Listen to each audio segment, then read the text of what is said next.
ಬಸವ ಟಿವಿಯ ಸಮಸ್ತ ವೀಕ್ಷಕರುಗಳಿಗೆ ಇವತ್ತಿನ ಆರೋಗ್ಯ ಮತ್ತು ಆಧ್ಯಾತ್ಮಿಕ ಕಾರ್ಯಕ್ರಮಕ್ಕೆ ಸ್ವಾಗತವನ್ನು ಕೋರ್ತಾ ಇದ್ದೀನಿ. ಏನು ಇವತ್ತಿನ ವಿಷಯ? ಆತ್ಮ ಸಂವಹನ. ಏನದು ಆತ್ಮ ಸಂವಹನ? ಆತ್ಮ ಕಣ್ಣಿಗೆ ಕಾಣುತ್ತಾ? ಇಲ್ಲ. ಆದರೆ ಆತ್ಮ ಇಲ್ಲದೇ ಇರುವಂತಹ ವ್ಯಕ್ತಿಗಳಾಗಲಿ ವಸ್ತುಗಳಾಗಲಿ ಪ್ರಪಂಚದಲ್ಲಿ ಯಾವುದೂ ಇಲ್ಲ ಬಂಧುಗಳೇ. ಯಾವುದು ಕಣ್ಣಿಗೆ ಕಾಣಲ್ವೋ, ಯಾವುದರ ಇರುವಿಕೆಯನ್ನು ನಾವು ಪ್ರತಿಕ್ಷಣ ಅನುಭವಿಸ್ತಾ ಇದ್ದೀವೋ ಅಂತಹ ಒಂದು ಆತ್ಮದ ಬಗ್ಗೆ ಒಂದು ಸಣ್ಣ ಪ್ರಯೋಗವನ್ನು ನಿಮ್ಮ ಜೊತೆ ಹಂಚ್ಕೊಳ್ಳೋಕ್ಕೆ ಇಷ್ಟಪಡ್ತಾ ಹೋಗ್ತೀನಿ. ನೋಡಿ, ಬಲು ಫಲಪ್ರದವಾದಂತಹ ಅಂದರೆ ಒಂದು ಫ್ರೂಟ್ ಕೊಡುವಂತಹ ಆಳವಾದ ಪರಿಣಾಮ ಬೀರುವಂತಹ ಒಂದು ಪ್ರಾಯೋಗಿಕ ಮನಃಶಾಸ್ತ್ರವನ್ನು ನಾವು ಆತ್ಮ ಸಂಮೋಹನ ಶಾಸ್ತ್ರ ಅಂತ ಹೇಳ್ತೀವಿ. ಆತ್ಮ ಸಂಮೋಹನ ಶಾಸ್ತ್ರದಲ್ಲಿ ಏನು ಹೇಳುತ್ತೆ ಅಂತಂದರೆ, ರಿಸಲ್ಟು ಏನು ಬೇಕಾದ್ರೂ ನಾವು ಸಾಧನೆಯನ್ನು ಮಾಡ್ಬೋದು. ಅಷ್ಟೇ ಅಲ್ಲ, ಒಂದು ಡೀಪ್ ರೂಟೆಡ್ ಪರಿಣಾಮಗಳು ಮನುಷ್ಯನ ಮೇಲೆ ಬಿಡ್ತಾ ಹೋಗುತ್ತೆ. ಹಾಗಾಗಿ ಒಬ್ಬ ಮನುಷ್ಯನ ಮನಸ್ಸು ಗೊತ್ತಿದೆ ನಿಮಗೆ. ಮನಸ್ಸು ಅಂತಂದರೆ ಎರಡು ಥರ ಇದೆ. ಒಂದು ಬಾಹ್ಯ ಪ್ರಪಂಚ, ಒಂದು ಒಳಗಿನ ಪ್ರಪಂಚ ಥರ ಹೇಳ್ಬೋದು ಮನಸ್ಸನ್ನು. ಆ ಒಳಗಿನ ಪ್ರಪಂಚದಲ್ಲಿ ಇರುವಂತಹ ಮನಸ್ಸಿನ ಅಭಿವ್ಯಕ್ತಿಯನ್ನು ನಾವು ಉಪಯೋಗಿಸ್ಕೊಂಡು ಪಳಗಿಸಿ ನಮಗೆ ಬೇಕಾದಂತಹ ಪ್ರಾಪಂಚಿಕ ಸುಖ ದುಃಖಗಳನ್ನು ನಾವು ಸರಿ ಮಾಡ್ಕೋಬೋದು ಬಂಧುಗಳೇ. ಮನುಷ್ಯನ ಪ್ರಯೋಗಕ್ಕೆ ಕೊನೆ ಮೊದಲೇ ಇಲ್ಲ. ಬನ್ನಿ ಮಾಡೋಣ. ಹೇಗೆ ಮಾಡೋಣ? ಸಂಮೋಹನ ಶಾಸ್ತ್ರದ ಬಗ್ಗೆ ನಾವೇನು, ಇದು ಥಿಯರಿ ಅಲ್ಲ, ಕೇವಲ ಅದರ ಉಪಯೋಗಗಳೇನು, ಅದನ್ನು ಹೇಗೆ ಮಾಡ್ಕೋಬಹುದು, ನಿಜವಾಗಲೂ ಇವೆಲ್ಲ ಸಾಧ್ಯನಾ ಅಂತ ಅನ್ನೋರಿಗೆ ಇದೊಂದು ಸವಾಲೇ ಸಾಯಿ. ಸ್ವಸಂಮೋಹನ ಎಷ್ಟೋ ಸತಿ ನಾವು ಕೇಳಿರ್ತೀವಿ, ಸ್ಟೇಜ್ ಪ್ರೋಗ್ರಾಮ್ ನೋಡಿರ್ತೀವಿ. ಸಂಮೋಹನ ಹಿಪ್ನಟೈಸ್ ಮಾಡಿರ್ತಾನೆ. ತಕ್ಷಣವೇ ಹಿಪ್ನಾಟಿಸಮ್ ಅಥವಾ ಸಂಮೋಹನ ಅಂದ ತಕ್ಷಣವೇ ನಮ್ಮ ಮನಸ್ಸಿಗೆ ಬರೋದೇನು ಅಂತಂದರೆ, ಯಾರೋ ಯಾವುದೋ ವ್ಯಕ್ತಿಯನ್ನು ಸಂಮೋಹನ ಮಾಡಿ ತನ್ನ ಆಸೆ ಆಕಾಂಕ್ಷೆಗಳನ್ನು ಈಡೇರಿಸ್ಕೋತಾನೆ, ಅಥವಾ ಕಳ್ಳತನ ಮಾಡ್ತಾನೆ, ದರೋಡೆ ಮಾಡ್ತಾನೆ ಅಂತ. ಅದು ಸುಳ್ಳು ಬಂಧುಗಳೇ. ಅವೆಲ್ಲ ಬರೀ ಕಾಲ್ಪನಿಕವಾಗಿ ನಮ್ಮ ಒಂದು ಮೀಡಿಯಾಗಳಲ್ಲಿ ಬರ್ತಿರುವಂತಹ ವಿಷಯಗಳು ಅಷ್ಟೇ. ಆದರೆ ಈ ಸಂಯಮನೇ ಬೇರೆ. ಆತ್ಮ ಸಂಮೋಹನ ಅಂತಂದರೆ ನಮ್ಮ ಆತ್ಮ ಅಂದರೆ ನಮ್ಮ ಮನಸ್ಸು, ನಮ್ಮ ಒಳಗಿರುವಂತಹ ಒಂದು ಅಂತಃಪ್ರಜ್ಞೆ ಅಂತ ಹೇಳ್ಬೋದು. ಅದನ್ನು ಸಂಮೋಹನ, ಮೋಹಿಸುವುದರೇನು, ಪ್ರೀತಿ ಮಾಡುವುದು. ಅದನ್ನು ಲಾಲಿಸಿ ಪಾಲಿಸಿ ಶಯನಗೃಹಕ್ಕೆ ಕರೆದುಕೊಂಡು ಹೋಗಿ ಜೋಗಳವನ್ನು ಹಾಡಿದಾಗ ಏನಾಗುತ್ತೆ, ಡೀಪಾಗಿ ನಿದ್ದೆ ಮಾಡುತ್ತೆ. ಎಷ್ಟು ಚೆನ್ನಾಗಿದೆ ಅಲ್ವಾ ಈ ಪದಗಳು. ಆಡಿಸಿ ಲಾಲಿಸಿ ಸಂಮೋಹನಕ್ಕೆ ಕರೆದುಕೊಂಡು ಹೋಗಿ ಅದರಿಂದ ನಮಗೆ ಬೇಕಾದಂತಹ ಲಾಭಗಳನ್ನು ಮಾಡ್ಕೋಬೋದು. ಸಾಕು, ನಾವು ಸ್ವಾರ್ಥಿಗಳಾಗೋಣ. ಹಾಗಾಗಿ ಈ ಸ್ವಯಂ ಸಂಮೋಹನ ಶಾಸ್ತ್ರದಿಂದ ನಾವು ಏನೇನು ಮಾಡಬಹುದು ಅನ್ನೋದನ್ನು ಒಂದು ಕಿರು ಪರಿಚಯವನ್ನು ನಾನು ನಿಮಗೆ ಮಾಡ್ಕೋತಾ ಹೋಗ್ತಿರ್ತೀನಿ. ನಮ್ಮ ಮನಸ್ಸಿನಲ್ಲಿ ಎಷ್ಟು ಶಕ್ತಿ ಇದೆ ಅಂತಂದರೆ, ನಾವು ಇವತ್ತು ಪ್ರಾಪಂಚಿಕ ಅಥವಾ ಬಾಹ್ಯ ಪ್ರಪಂಚದಲ್ಲಿ ಕೇವಲ 5% ಅಂದಾಜು ಮಾತ್ರ ಉಪಯೋಗಿಸ್ಕೋತಾ ಇದ್ದೀವಿ. ಇನ್ನು 95% ಭಾಗ ನಮ್ಮ ಮನಸ್ಸಿನ ಶಕ್ತಿಯನ್ನು ನಾವು ಉಪಯೋಗನೇ ಮಾಡ್ಕೋತಾ ಇಲ್ಲ. ಇದು ಕೂಡ ಒಂದು ಸಾಮರ್ಥ್ಯ, ಅಂದರೆ ಕೆಪ್ಯಾಸಿಟಿ. ನಮ್ಗೆ ಅಷ್ಟೊಂದು ಕೆಪ್ಯಾಸಿಟಿ ಇದೆ, 95%. ಬಟ್ ನಾವು ಯಾಕೆ ಉಪಯೋಗ ಮಾಡ್ಕೋತಾ ಇಲ್ಲ ಪ್ರಶ್ನೆ. ಆದರೆ ಮಾಡಿಕೊಂಡ್ರೆ ಏನಾಗುತ್ತೆ ಅನ್ನೋದು ಆಶ್ಚರ್ಯದ ಒಂದು ಸಂಕೇತ ಅಲ್ವಾ? ಹಾಗಾಗಿ ಇದು ಒಂದು ಆರ್ಟ್ ಅಂತಲೂ ಹೇಳ್ಬೋದು, ಒಂದು ವಿಜ್ಞಾನ ಅಂತ ಕೂಡ ಹೇಳ್ಬೋದು. ಯಾಕೆಂದರೆ ಸ್ವಯಂ ಅಥವಾ ಆತ್ಮ ಸಂಮೋಹನ ಇದೆಯಲ್ಲ, ನಮಗೆ ನಾವೇ ಸಂಮೋಹನ ಮಾಡಿಕೊಳ್ಳುವಂತಹ ಒಂದು ಕ್ರಿಯೆ. ಸ್ಟೇಜ್ ಪ್ರೋಗ್ರಾಮ್ಗಳಲ್ಲಿ ನೀವು ನೋಡಿದ್ದೀರಾ, ಒಬ್ಬ ಸಂಮೋಹನ ತಜ್ಞ ಇರ್ತಾನೆ. ಅವನು ಆಡಿಟೋರಿಯಮಲ್ಲಿರುವಂತಹ ಜನಗಳನ್ನು ಬನ್ನಿ ಅಂತ ಕರೆದುಬಿಟ್ಟು ಅವರುಗಳನ್ನು ಸಂಮೋಹನ ಮಾಡಿ ಅವರಿಂದ ವಿವಿಧ ಕ್ರೀಡೆಗಳನ್ನು, ವಿವಿಧ ಚಾತುರ್ಯಗಳನ್ನು ಪ್ರದರ್ಶನ ಮಾಡ್ತಾನೆ. ಆ ಸಂಮೋಹನ ಬೇರೆ. ಆದರೆ ಇಲ್ಲಿ ಕಣ್ಕಟ್ ಮಾಯ ಅಂತ ಕೂಡ ಹೇಳ್ಬೋದು.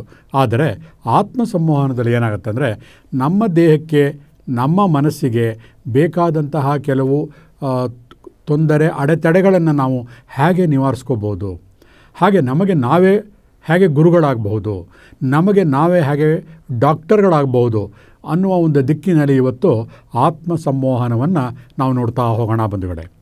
ಇದೊಂದು ಕಲೆ ಮತ್ತು ವಿಜ್ಞಾನ ಅಂತ ಹೇಳಿದೆ. ಯಾವುದೇ ಒಂದು ಆರ್ಟ್ ಅಂದಾಗ ಅದಕ್ಕೆ ಒಂದು ಸಾಧನೆ ಬೇಕೇ ಬೇಕು. ಒಬ್ಬ ಆರ್ಟಿಸ್ಟ್ ಇರ್ಬೋದು, ಒಬ್ಬ ಸಂಗೀತ ವಿದ್ವಾಂಸ ಇರ್ಬೋದು, ಒಬ್ಬ ಇನ್ಸ್ಟ್ರುಮೆಂಟಲ್ ನುಡಿಸೋನಿರ್ಬೋದು. ಸುಮ್ಮನೆ ಕೂತ್ಕೊಂಡ್ಬಿಟ್ಟು ನುಡಿಸೋಕ್ಕೆ ಸಾಧ್ಯನೇ ಇಲ್ಲ. ಒಂದು ವೀಣೆ ಕೊಟ್ಟು ತಂದು ಕೊಟ್ಬಿಟ್ಟು ಒಂದು ಯಾವುದೋ ಒಂದು ಶಿವರಂಜನಿ ಹಾಡನ್ನು ಹಾಡು ಅಂತಂದರೆ ಅಥವಾ ನುಡಿಸು ಅಂದರೆ ಸಾಧ್ಯನಾ? ಇಲ್ಲ. ಅದಕ್ಕೆ ಹಿನ್ನೆಲೆಯಲ್ಲಿ ಸಾಧನೆ ಬೇಕೇ ಬೇಕು. ಹಾಗೆ ವಿಜ್ಞಾನ ಕೂಡ ಇದು.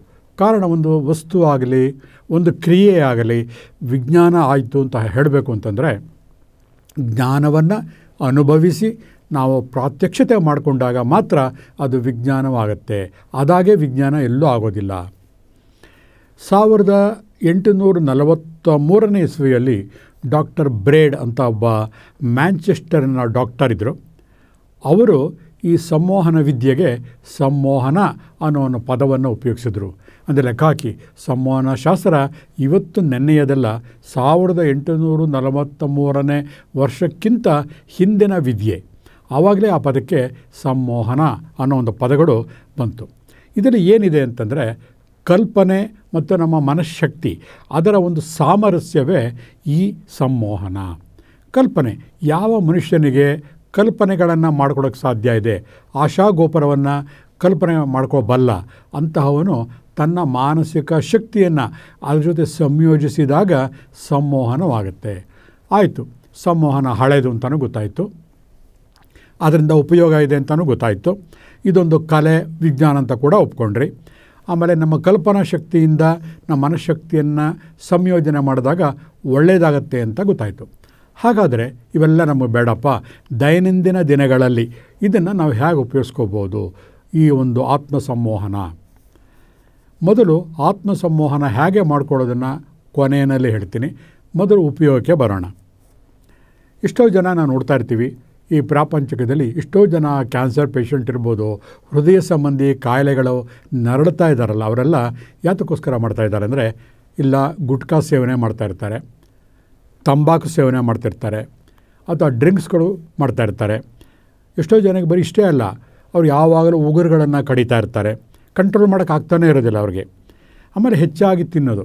ಕೆಲವರಿಗೆ ನೋಡೋಕ್ಕೆ ದಪ್ಪ ಇರ್ತಾರೆ, ಆದರೂ ಕೂಡ ತಿನ್ನಬೇಕು ಮನೆಯಲ್ಲಿ ಊಟ ಮಾಡಿರ್ತಾರೆ, ಹೊರಗಡೆ ಬಂದು ಹೋಟ್ಲಿಗೆ ಬಂದು ಮಸಾಲೆ ದೋಸೆ ತಿಂತಾರೆ. ಕೆಲವರಿಗೆ ಅದೊಂದು ಚಟ, ಅದು ತಿಂದೇ ಇದ್ದರೆ ಆಗೋದೇ ಇಲ್ಲ. ಗೊತ್ತಿರುತ್ತೆ ಅವ್ರಿಗೆ, ಇದು ನನಗೆ ಆಹಾರ ಬೇಕಿಲ್ಲ, ನಾನು ತಿನ್ನೋಕ್ಕೋಸ್ಕರ ಬದುಕೋಕ್ಕೋಸ್ಕರ ತಿನ್ನೋದು, ಇವೆಲ್ಲ ಗೊತ್ತಿರುತ್ತೆ. ಆದರೆ ಅದನ್ನು ಅವ್ರು ಕಂಟ್ರೋಲ್ ಮಾಡೋಕ್ಕಾಗ್ತಾ ಇರೋದೆಲ್ಲ ಬಂಧುಗಳೇ. ಅಂಥ ಸಮಯದಲ್ಲಿ ಇವಾಗ ಗುಟ್ಕಾ ಟೈಮಲ್ಲಿ ಅವ್ರಿಗೆ ಗೊತ್ತಿಲ್ವಾ, ಗುಟ್ಕಾ ತೊಗೊಂಡ್ರೆ ಕ್ಯಾನ್ಸರ್ ಬರುತ್ತೆ, ತೊಂದರೆ ಆಗುತ್ತೆ, ಎಲ್ಲ ಗೊತ್ತಿರುತ್ತೆ. ಆದರೆ ಅವರು ಒಂದು ಸತಿ ಪದೇ ಅಭ್ಯಾಸ ಮಾಡಿಕೊಂಡು ಅವರ ಅಂತಃಪ್ರಜ್ಞೆಯಲ್ಲಿ ಅದು ಸೇರ್ಕೊಂಡ್ಬಿಟ್ಟಿರುತ್ತೆ. ಇದು ಗುಟ್ಕಾ ತೊಗೊಂಡ್ಬಿಟ್ರೆ ನಿಮಗೆ ರಿಲೀಫ್ ಸಿಗುತ್ತೆ, ಆರಾಮಕ್ಕಿರುತ್ತೆ. ಯಾವಾಗ ಒಬ್ಬ ವ್ಯಕ್ತಿ ಬಾಹ್ಯ ಮನಸ್ಸಿನಲ್ಲಿ ಪದೇ ಗುಟ್ಕಾಯಿಂದ ನನಗೆ ರಿಲೀಫ್ ಸಿಗುತ್ತೆ ಅಂತ ಅನ್ಕೋತಾನಲ್ಲ, ಅದು ನಮ್ಮ ಸಬ್ಕಾನ್ಷಿಯಸ್ ಮೈಂಡಲ್ಲಿ ಇಳಿದು ಗುಟ್ಕಾ ತೊಗೊಂಡಾಗ ಆ ಪರಿಣಾಮವನ್ನು ಉಂಟು ಮಾಡುತ್ತೆ. ಹಾಗೆಯೇ ಸಿಗರೇಟ್ ಇರ್ಬೋದು, ಡ್ರಿಂಕ್ಸ್ ಇರ್ಬೋದು. ನೋಡಿ, ಸಾಮಾನ್ಯವಾಗಿ ಒಬ್ಬ ಕುಡಿತದಲ್ಲಿ ಚಟವಿರುವಂತಹ ಒಂದು ವ್ಯಕ್ತಿಯನ್ನು ಕೇಳಿ ನೋಡಿ, ಯಾಕಪ್ಪ ಕುಡಿತಾ ಇದೆ ಅಂದರೆ, ಅಯ್ಯೋ ಬಿಡಪ್ಪ, ನನಗೆ ಲೈಫಲ್ಲಿ ಬೇಜಾರಾಗಿದೆ. ಅಂದರೆ ಅವನ ಮನಸ್ಸಿನಲ್ಲಿ, ಒಂದು ಆಳವಾದ ಮನಸ್ಸಿನಲ್ಲಿ ಯಾವ ರೀತಿಯ ಒಂದು ಪ್ರಜ್ಞೆ ಇರುತ್ತೆ ಅಂತಂದರೆ, ಕುಡಿತಾ ಮಾಡ್ತಾ ಮನಸ್ಸು ಆ ಸಮಯದಲ್ಲಿ ನಿರ್ಮಲವಾಗಿರುತ್ತೆ. ಯಾವ ಪ್ರಾಪಂಚಿಕ ದುಃಖಗಳು ನನಗೆ ಕಾಣೋದಿಲ್ಲ ಅಂತ ಅವನು ನಂಬಿಟ್ಟಿರ್ತಾನೆ. ಮನುಷ್ಯನ ಜೀವನ ಹೇಗೆ ಅಂದರೆ, ಅವನ ನಂಬಿಕೆಗಳ ಮೇಲೆ ಬದುಕಿರ್ತಾನೆ. ಅವನ ಆ ಒಂದು ತಪ್ಪು ನಂಬಿಕೆ ಇದೆಯಲ್ಲ, ನಾನು ಕುಡಿದಾಗ ಪ್ರಪಂಚದ ಕಷ್ಟಗಳನ್ನು ನಾನು ಮರೆಯಬಲ್ಲೆ, ಆ ಒಂದು ನಂಬಿಕೆ ಅವನ ಆ ಚಟದಿಂದ ಹೊರಗಡೆ ತರಲ್ಲ. ಆಯಿತು, ಆ ಒಂದು ನಂಬಿಕೆ ಇದೆ, ಅದನ್ನು ಕುಡಿತಾ ಇದ್ದಾನೆ. ಆದರೆ ಅಂತಿಮ ಪರಿಣಾಮ ಇಷ್ಟು ಘೋರ ಅಲ್ವಾ? ಗುಟ್ಕಾ ತೊಗೊಂಡು ಕ್ಯಾನ್ಸರ್ ಪೇಷಂಟಾಗಿ, ಕುಡಿತದ ಚಟಕ್ಕೆ ಬಿದ್ದು ಲಿವರ್ ಡ್ಯಾಮೇಜ್ ಆಗಿ, ಲಿವರ್ ಸೋರಿಯಾಸಿಸ್ ಆಗಿ ಎಷ್ಟು ಕಷ್ಟಪಡ್ತಾ ಇದ್ದಾರೆ. ಅಷ್ಟೇನಾ? ಕೆಲವರಿಗೆ ಉಗುರು ಕಡಿಯುವ ಚಟ ಇರುತ್ತೆ. 40-50 ವರ್ಷವಾದರೂ ಕೂಡ ಕೂತ ಕಡೆ ಎಲ್ಲ ಉಗುರು ಕಡಿತಾ ಇರ್ತಾರೆ. ಕಾರಣ ಅದೊಂದು ವೈಜ್ಞಾನಿಕವಾಗಿ ಸಾಬೀತಾದಂತಹ ಸೈಕಲಾಜಿಕಲ್ ಮಾನಸಿಕ ಸ್ಥಿತಿ.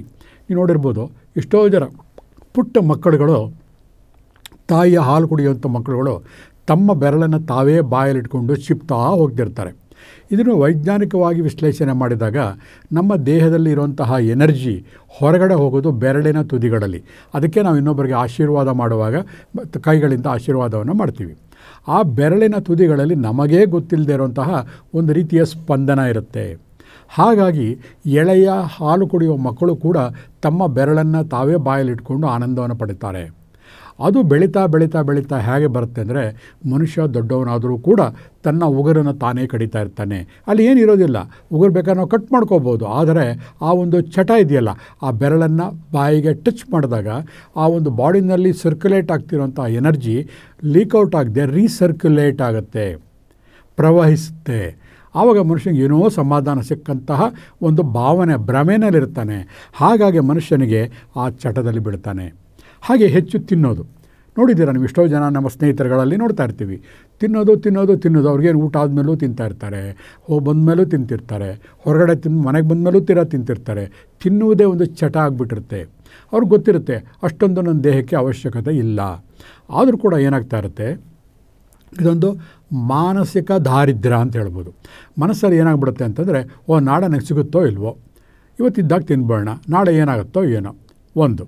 ಎರಡನೇದು, ನಮ್ಮ ದೇಹದಲ್ಲಿ ಈ ಪ್ಯಾಂಕ್ರಿಯಾಸು ಇವೆಲ್ಲ ರಕ್ತಗಳ ಶುದ್ಧಿ ಮಾಡುವಂತಹ ಸ್ಪ್ಲೀನ್ ಇರ್ಬೋದು, ಮತ್ತೊಂದಿರ್ಬೋದು, ಇವೆಲ್ಲ ಏನು ಮಾಡುತ್ತೆ ಅಂತಂದರೆ ಪ್ರತಿ ಕ್ಷಣದಲ್ಲೂ ಕೂಡ ಮನಸ್ಸು ಹೇಳದಂಗೆ ಕೇಳ್ತಾ ಇರುತ್ತೆ. ಮನುಷ್ಯನ ದೇಹದಲ್ಲಿ ಶರೀರವೇ ಪ್ರಧಾನವಾದರೂ ಕೂಡ ಮನಸ್ಸೇ ಪ್ರಧಾನ. ಮನಸ್ಸಿನಲ್ಲಿ ಏನು ಭಾವನೆಗಳಿರುತ್ತೆ, ಸೈಕಲಾಜಿಕಲ್ ಮಾನಸಿಕ ಸ್ಥಿತಿಗತಿಗಳಿರುತ್ತಲ್ಲ, ಅದರ ಮೇಲೆ ನಮ್ಮ ಮೂಡುಗಳು ವೇರಿಯೇಷನ್ ಆಗ್ತಾ ಇರುತ್ತೆ. ಆ ಮೂಡುಗಳು ವೇರಿಯೇಷನ್ ಆದಾಗ ನಮ್ಮ ಭಾವನೆಗಳು ವೇರಿಯೇಷನ್ ಆಗಿ ನಮ್ಮ ದೈಹಿಕ ಆಂಗಿಕ ಚಲನೆಗಳಲ್ಲೂ ಕೂಡ ವೇರಿಯೇಷನ್ನ ನಾವು ಅಭ್ಯಾಸ ಮಾಡ್ತಾ ಹೋಗ್ಬೋದು, ಗಮನಿಸ್ತಾ ಹೋಗ್ಬೋದು. ಹಾಗಾಗಿ ಉಗುರು ಕಡಿಯುವುದು ಕೂಡ ಒಂದು ಚಟ, ಹೆಚ್ಚಾಗಿ ತಿನ್ನುವುದು ಕೂಡ ಒಂದು ಚಟ. ಇದನ್ನೆಲ್ಲ ಆತ್ಮ ಸಂವಹನದಿಂದ ಸಂಪೂರ್ಣವಾಗಿ ಗುಣಪಡಿಸಬಹುದು. ಮತ್ತೆ ಹೇಳ್ತಾ ಇದ್ದೀನಿ, ಯಾವುದೇ ಆಲ್ಟರ್ನೇಟಿವ್ ಥೆರಪಿ ಇರಬಹುದು, ಸಂವಹನ ಇರ್ಬೋದು, ಕ್ಯೂರ್ ಅನ್ನೋ ಪದನ ನಾವು ಉಪಯೋಗಿಸಬಾರ್ದು. ಗುಣ ಮಾಡುವುದು ಅನ್ನೋಕ್ಕಿಂತ ಕಡಿಮೆ ಮಾಡಬಹುದು ಒಂದು. ಎರಡನೇದು, ನಿಮ್ಮ ಕಾರ್ಮಿಕ ಕ್ರಿಯೆಗಳು, ಕಾರ್ಮಿಕ ಒಂದು ದೋಷದ ಪರಿಣಾಮದ ಪ್ರಕಾರ ಕೆಲವರಿಗೆ 1 ದಿನ ಗುಣ ಆಗ್ಬೋದು, ಕೆಲವರಿಗೆ 1 ತಿಂಗಳಾಗ್ಬೋದು, ಕೆಲವರಿಗೆ 5-6 ತಿಂಗಳುಗಳಾಗ್ಬೋದು. ಆದರೆ ಈ ಒಂದು ನಿಟ್ಟಿನಲ್ಲಿ ಹೋದಾಗ ಈ ಗುಟಕ, ತಾಂಬಾರು, ಕುಡಿತ, ಆಮೇಲೆ ಉಗುರು ಕಡಿಯೋದು, ಹೆಚ್ಚಾಗಿ ತಿನ್ನುವುದನ್ನು ಖಂಡಿತ ಕಡಿಮೆ ಮಾಡ್ಬೋದು ಬಂಧುಗಳೇ. ಎಷ್ಟೋ ಸತಿ ಪರೀಕ್ಷೆ ಭಯ ಇರುತ್ತೆ ಮಕ್ಕಳಿಗೆ. ಆಮೇಲೆ ಸ್ಟೇಜಲ್ಲಿ ಎಸ್ಪೆಷಲಿ ಸ್ಟೇಜ್ ಮೇಲೆ ನಿಂತ್ಕೊಂಡು ಮಾತಾಡಬೇಕು ಅಂತಂದರೆ ಎಲ್ಲ ಇರುತ್ತೆ, ತಲೆ ಒಳಗಡೆ ವಿಷಯ ಇರುತ್ತೆ, ಧ್ವನಿ ಚೆನ್ನಾಗಿರುತ್ತೆ, ಹಾಡು ಹೇಳೋಕ್ಕೆ ಒಳ್ಳೆಯ ರಾಗ ಇರುತ್ತೆ. ಎಲ್ಲ ಇದ್ದರೂ ಕೂಡ ಸ್ಟೇಜ್ ಮೇಲೆ ನಿಂತ್ಕೊಂಡ್ರೆ ಕೈ ಕಾಲು ನಡ್ಕ ಬರುತ್ತೆ. ಅಷ್ಟೇ ಅಲ್ಲ, ಎಲ್ಲರೂ ಕೂಡ ನಮ್ಮನ್ನೇ ನೋಡ್ತಾ ಇದ್ದಾರೇನೋ ಅನ್ನೋ ಒಂದು ಭಾವನೆ ಬಂದ್ಬಿಡುತ್ತೆ. ಹಾಗಾಗಿ ಏನಾಗುತ್ತೆ, ಎಷ್ಟೋ ಜನ ವಿದ್ಯಾರ್ಥಿಗಳು ಆಂತರಿಕ ಶಕ್ತಿ ಕೆಪಾಸಿಟಿ ಇದ್ದರೂ ಕೂಡ ಆ ಸ್ಟೇಜ್ ಪ್ರೋಗ್ರಾಮ್ನ ಕೊಡಲ್ಲ. ಎಷ್ಟೋ ಜನ ಗೊತ್ತಿರುತ್ತೆ ಅವನಿಗೇನು ಅವನಿಗಿಂತ ಚೆನ್ನಾಗಿ ಹೇಳಬಲ್ಲೆ ನಾನು ಅಂತಹ ಒಂದು ಕಾನ್ಫಿಡೆನ್ಸ್ ಇರುತ್ತೆ. ಆದರೆ ಸ್ಟೇಜ್ ಮೇಲೆ ನಿಂತ್ಕೊಂಡ ತಕ್ಷಣವೇ ಬಾಯಿ ಒಣಗೋಗುತ್ತೆ, ನಾಲಿಗೆ ಆಡೋದೇ ಇಲ್ಲ, ಮಾತು ಹೊರಗಡೆ ಬರೋದೇ ಇಲ್ಲ. ಪರೀಕ್ಷೆಯಲ್ಲೂ ಕೂಡ ಅಷ್ಟೇ, ಅಷ್ಟು ಚೆನ್ನಾಗಿ ಬರೆಯುವಂತಹ ವ್ಯಕ್ತಿ ಪರೀಕ್ಷೆ ಹಾಲಿಗೆ ಹೋದ ತಕ್ಷಣವೇ ಅವನಿಗೆ ಏನಾಗುತ್ತೋ ಗೊತ್ತಿಲ್ಲ, ನೆಗೆಟಿವ್ ಥಾಟ್ಸ್ ಬಂದುಬಿಟ್ಟು ಪರೀಕ್ಷೆ ಭಯ ಆಗಿಬಿಡುತ್ತೆ. ಅದೇ ಹುಡುಗ ಪರೀಕ್ಷೆಯ ಹಾಲಿಂದ ಹೊರಗಡೆ ಬಂದಾಗ ನಿರಾಳವಾಗಿರ್ತಾನೆ. ಯಾಕೆಂದರೆ ಆ ಒಂದು ಕೋಟೆಯಿಂದ ಹೊರಗಡೆ ಬಂದಿರ್ತಾನೆ. ಆ ಟೀಚರು, ವಾತಾವರಣ, ಎಲ್ಲರೂ ಪರೀಕ್ಷೆ ಬರೀತಾ ಇರ್ತಾರೆ, ಇನ್ವಿಜಿಲೇಟರ್ಸ್ ಫಾಲೋ ಮಾಡ್ತಿರ್ತಾರೆ. ಅಲ್ಲಿಂದ ಹೊರಗೆ ಬಂದಾಗ ಆವಾಗ ಅನಿಸುತ್ತೆ, ಅಯ್ಯೋ ಇದೆಷ್ಟು ಚೆನ್ನಾಗಿತ್ತು, ಇದಕ್ಕೆ ಈ ಉತ್ತರ ಇದು ನಂಗೆ ಗೊತ್ತಿತ್ತು, ನಾ ಮರ್ತು ಬಂದಲ್ಲ. ನೀವು ನೋಡಿರ್ತೀರ ನಿಮ್ಮ ಸ್ನೇಹಿತರುಗಳಲ್ಲಿ ಸುಮಾರು ಜನ ಈ ಭಾವನೆಗಳನ್ನ ಹೇಳ್ತಿರ್ತಾರೆ. ಪರೀಕ್ಷೆಯ ಹಾಲಿಂದ ಹೊರಗಡೆ ಬಂದಾಗ ಮಾತ್ರ ಅವ್ರಿಗೆ ಜ್ಞಾನೋದಯ ಆಗ್ತಾ ಇರುತ್ತೆ. ಅದೇ ಪರೀಕ್ಷೆಯಲ್ಲಿ ಅವ್ರಿಗೆ ಗೊತ್ತಾಗ್ತಾ ಇರೋದಿಲ್ಲ. ಇದನ್ನು ಕೂಡ ಆತ್ಮ ಸಂವಹನದ ಒಂದು ಕ್ರಿಯೆಯಿಂದ ಕಡಿಮೆ ಮಾಡಬಹುದು. ಕೀಳರಿಮೆ ಯಾರಿಗಿಲ್ಲ ಹೇಳಿ. ನನಗೆ ಗೊತ್ತಿರುವಂತಹ ಒಂದು ಮಗು ಸ್ಕೂಲ್ಗೆ ಹೋಗ್ತಿರ್ತಾಳೆ, ಅವರ ಸ್ನೇಹಿತರುಗಳು ಅವಳನ್ನ ಆಡ್ಕೋತಾ ಇರ್ತಾರೆ. ಡುಮ್ಮಿ ಇದ್ದಾಳೆ ಅಥವಾ ಕುಳ್ಳ ಇದ್ದಾಳೆ ಅಥವಾ ಇವಳು ಯಾವಾಗಲೂ ಟೀಚರ್ನ ಪದೇ ಪ್ರಶ್ನೆಗಳನ್ನು ಕೇಳ್ತಾ ಇರ್ತಾಳೆ, ಇವಳು ಭಾರಿ ದೊಡ್ಡ ನಮ್ಮನ್ನು ಬಿಟ್ಟು ಇವಳು ಒಬ್ಬಳೇನ ಬುದ್ಧಿವಂತಲು ಗೊತ್ತಾಗ್ತಾ ಇರುತ್ತೆ. ನಿಮ್ಮ ಸ್ಕೂಲ್ಗಳಲ್ಲಿ ನಡೀತಾ ಇರುತ್ತೆ. ನೀವು ಸ್ಮಾರ್ಟಾಗಿ ಬಿಹೇವ್ ಮಾಡಿದ್ರೂ ಕೂಡ ನಿಮ್ಮ ಜೊತೆ ಇರುವಂತಹ ಸ್ನೇಹಿತರುಗಳು ನಿಮ್ಮ ಬಗ್ಗೆ ಕಾಮೆಂಟ್ಸ್ ಮಾಡ್ತಾರೆ. ನೀವು ಡಲ್ಲಾಗಿ ಕೂತಿದ್ರು ಕೂಡ ಅವ್ರ ಅಪ್ಪ ಅಮ್ಮ ಬೆಳೆಸಿರೋದು ಹಾಗೆ ತಿಂಡಿ ಪೋತಿ ಅಂತ ಹೇಳ್ತಾ ಇರ್ತಾರೆ. ಹೀಗಾಗಿ ಏನಾಗುತ್ತೆ, ನಮಗೇ ಗೊತ್ತಿಲ್ಲದಿದ್ದಂಗೆ ಆ ಹೊರಗಿನ ವಾತಾವರಣದಲ್ಲಿ ಒಂದು ರೀತಿಯ ಇನ್ಫೀರಿಯಾರಿಟಿ ಕಾಂಪ್ಲೆಕ್ಸ್, ಕೀಳರಿಮೆ ಬೆಳೀತಾ ಹೋಗ್ತಾ ಇರುತ್ತೆ. ಇದು ಶಾಲಾ ಕಾಲೇಜುಗಳಲ್ಲಿ ಮಾತ್ರವೇ ಅಲ್ಲ, ನಮ್ಮ ಆಫೀಸುಗಳಲ್ಲಿ, ಸುತ್ತಮುತ್ತ ನಮ್ಮ ಅಕ್ಕಪಕ್ಕ ಮನೆಗಳವರ ಮಾತುಗಳಲ್ಲಿ, ನಮ್ಮ ಸಂಬಂಧಿಕರುಗಳ ಗುಂಪುಗಳಲ್ಲಿ. ಫಾರ್ ಎಕ್ಸಾಂಪಲ್ ಯಾವುದೋ ಮದುವೆ ಮನೆಗೆ ಹೋಗಿರ್ತೀರ, ಒಂದು ವ್ಯಕ್ತಿ ತುಂಬ ಕಾಸ್ಟ್ಲಿ ಐಟಮ್ಮು ಒಂದು ಪ್ರೆಸೆಂಟೇಷನ್ ರೆಡಿ ಮಾಡ್ಕೊಂಡು ಬಂದಿರ್ತಾನೆ. ಅವನು ಎಲ್ರಿಗೂ ತೋರಿಸ್ತಾ ಇರ್ತಾನೆ, ನೋಡು ನಾನು ಇಷ್ಟು 1000 ಕೊಟ್ಟು ತಂದಿದ್ದೇನೆ, ನಾವು ಈ ಪ್ರೆಸೆಂಟೇಷನ್ ಕೊಡ್ತೀವಿ ಅಂತ. ನೀವು ಬರೀ ಒಂದು ಕವರ್ಗೆ ಒಂದು 100-200 ರೂಪಾಯಿ ಹಾಕಿರ್ತೀರ. ನಿಮ್ಮ ಮನಸ್ಸಿಗೆ ಕೀಳರಿಮೆ ಪ್ರಾರಂಭ ಆಗ್ತಾ ಹೋಗುತ್ತೆ. ಆ ಸಮಯದಲ್ಲಿ ನಿಮ್ಮ ಅಂತಃಪ್ರಜ್ಞೆಯನ್ನು ಸಮತೋಲನದಲ್ಲಿ ಇಟ್ಕೊಳ್ಳೋಕ್ಕೆ ನಿಮಗೆ ಬರೋಲ್ಲ. ಏನಾಗ್ತಿರುತ್ತೆ ನಿಮಗೆ, ಅವರಷ್ಟೆಲ್ಲ ಕೊಟ್ಟಿದ್ದಾರೆ, ನಾವು ಬರೀ ಒಂದು 200 ರೂಪಾಯಿ ಕೊಟ್ಟರೆ ಎಷ್ಟು ಅವಮಾನ ಅಲ್ವ ಅಂದ್ಬಿಟ್ಟು ಇಲ್ಲ ಆ ಗಿಫ್ಟನ್ನು ಕೊಡೋದೇ ಇಲ್ಲ, ಅಥವಾ ಮೆಲ್ಲಿಗೆ ಆ ಜಾಗವನ್ನು ಖಾಲಿ ಮಾಡ್ಕೋತೀರ. ತಮ್ಮ ಮಖದ ಒಂದು ಕಲರೇ ಪೇಲ್ ಆಗಿಬಿಡುತ್ತೆ, ಮುಖ ಇಳಿದು ಹೋಗುತ್ತೆ. ಎಷ್ಟೋ ಸತಿ ಈ ಅನುಭವಗಳು ಪ್ರತಿ ಹಂತದಲ್ಲೂ ಕೂಡ ನಾವೆಲ್ಲ ಅನುಭವಿಸ್ತಾ ಇರ್ತೀವಿ ಅಲ್ವಾ. ಎಷ್ಟೋ ಜನ ಸ್ನೇಹಿತರುಗಳ ಬಗ್ಗೆ ನಮ್ಮಿಂದ ತುಂಬ ಚೆನ್ನಾಗಿ ಒಬ್ಬರು ಅಲಂಕಾರ ಮಾಡ್ಕೊಂಬಂದಾಗ ಅಥವಾ ನಮಗಿಂತ ಚೆನ್ನಾಗಿ ಬೇರೆಯವ್ರ ಹತ್ರ ಮಾತಾಡ್ತಾ ಸಂವಹನಗಳನ್ನು ಮಾಡ್ತಾ ಇದ್ದಾಗ ತಕ್ಷಣ ನಮಗೆ ನಾವು ಬೇರೆಯವರನ್ನು ಹೋಲಿಕೆ ಮಾಡ್ಕೊಂಡ್ಬಿಡ್ತೀವಿ. ಹೋಲಿಕೆ ಮಾಡ್ಕೊಂಡು ತಕ್ಷಣವೇ ಇನ್ನೇನು ಬೇಡ, ಅವ್ನಿಗೆ 3 ಜನ ಮಕ್ಕಳಿದ್ದಾರೆ, ಎಲ್ಲರೂ ಫಾರಿನಲ್ಲಿ ಓದ್ತಾ ಇದ್ದಾರೆ, ನಮ್ಮ ಮಕ್ಕಳ ಕೆಲಸನೇ ಇರೋದಿಲ್ಲ. ತಕ್ಷಣವೇ ನಾವು ಭೂಮಿಗೆ ಇಳಿದು ಹೋಗ್ತೀವಿ. ಅಯ್ಯೋ ನಮ್ಮ ಹಣೆ ಬರ. ತಕ್ಷಣವೇ ಮನುಷ್ಯನಿಗೆ ಯಾವಾಗ ಅಂತಹ ಪ್ರಜ್ಞೆ ಕೆಳಗಡೆ ಇಳಿದು ಹೋಗುತ್ತೋ ಮನುಷ್ಯನ ಆರೋಗ್ಯದಲ್ಲಿ ಏರುಪೇರಾಗಕ್ಕೆ ಶುರುವಾಗುತ್ತೆ. ಗೊತ್ತಿಲ್ಲದೆ ನಾವು ಕಿರಿಕಿರಿಗಳನ್ನು ಅನುಭವಿಸ್ತಾ ಇರ್ತೀವಿ.